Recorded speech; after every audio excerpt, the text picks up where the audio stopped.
गाजियाबाद की थाना कौशाम्बी पुलिस और साइबर टीम ने 5 ऐसे आरोपियों को गिरफ्तार किया है जो भोले भाले लोगों से उनके कागजातों के जरिए फर्जी बैंक खाता खुलवाया करते थे, जिन बैंक खातों में वह अवैध रूप से लोगों से ठगी कर पैसे मंगवाया करते थे। यह लोग अब तक 10 करोड़ की ठगी कर चुके हैं। दरअसल कौशाम्बी थाना पुलिस को सूचना मिली थी कि कुछ लोग दिल्ली एनसीआर समेत गाजियाबाद में लोगों के कागजातों के जरिए बैंक खाता खुलवाकर उनके बैंक अकाउंट में फर्जी तरीके से लोगों के साथ ठगी कर लाखों रुपए मंगवाया करते थे और उन बैंक खातों के एटीएम से ट्रांजैक्शन कर मोटी रकम विड्रॉल कर फरार हो जाते थे। घटना के संबंध में पुलिस के द्वारा जानकारी दी गई कि अब तक यह सभी लोग लगभग 10 करोड़ रुपए की ठगी कर चुके हैं और पुलिस ने इन 5 आरोपियों को गिरफ्तार किया है, जिनके पास से पुलिस ने 7 मोहरे, 10 mobile phone, 1 tab, 41 ATM, 5 chequebook, 4 voter ID card, 4 Aadhaar card, 4 PAN card, 2 driving licence और घटना में प्रयुक्त एक होंडा सिटी कार भी बरामद की है, जिसके संबंध में पुलिस ने प्रेस कॉन्फ्रेंस कर मीडिया को जानकारी दी। आज दिनांक 4 मई 2024 को थाना कौशाम्बी के साइबर टीम को मुखबिर द्वारा एक सूचना मिली, जिसमें 5 लोगों को पूछताछ के लिए हिरासत में लिया गया। उनकी तरफ से कई फर्जी मोहर, 10 मोबाइल फ़ोन, 1 टैब, 41 बैंकों के एटीएम कार्ड और क्रेडिट कार्ड, 5 चेकबुक, फर्जी वोटर आईडी, पैन कार्ड, आधार कार्ड, ये इनसे बरामद किए गए।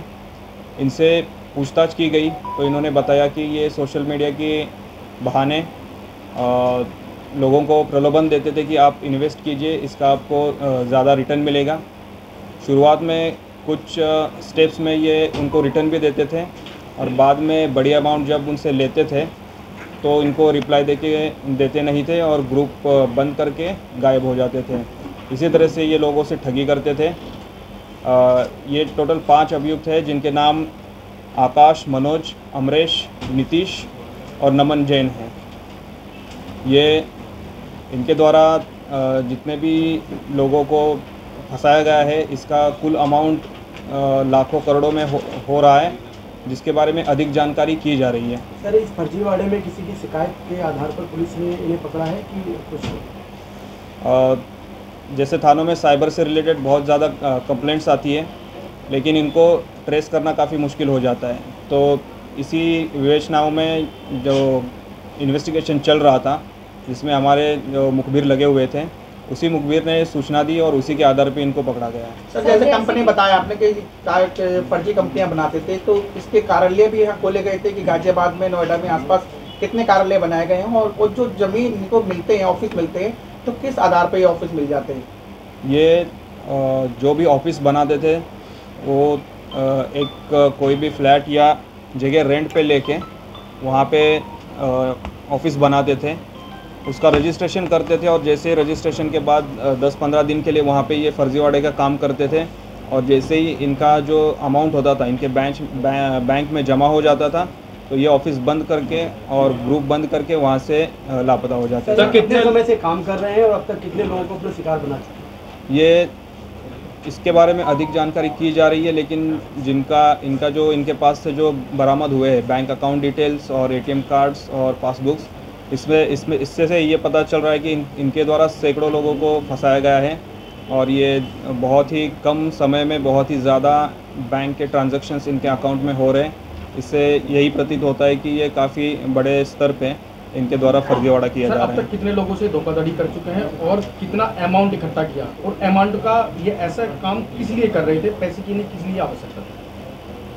देखिए, जितना अभी हमारी विवेचना हुई है, जितना पूछताछ में इन्होंने बताया है, इसमें अभी 4-5 अकाउंट्स के बारे में हमने चेक किया है। इसमें करीब 20-25 लोगों द्वारा इनको फंसाया गया है और बाकी अभी इनके बहुत सारे अकाउंट्स हैं जो अभी हमने ट्रेस नहीं किए हैं, जिसमें और भी लोगों को इन्होंने फंसाया होगा, वो अभी विवेचना में सामने आ जाएगा। सर, सामान्य जीवन में भी कुछ और काम कर रहे थे कि इनका मूल रूप से यही काम है? इनका यही काम था। ये एक ऑफिस 15 दिन के लिए ऑपरेट करते थे, फिर वो ऑफिस शिफ्ट करके नई जगह पे फर्जी कंपनी डाल के, यही इनका काम था। सर, आपराधिक इतिहास भी कोई इनका रहा है? इनका कोई आपराधिक इतिहास नहीं। इनका प्रोफाइल क्या है सर?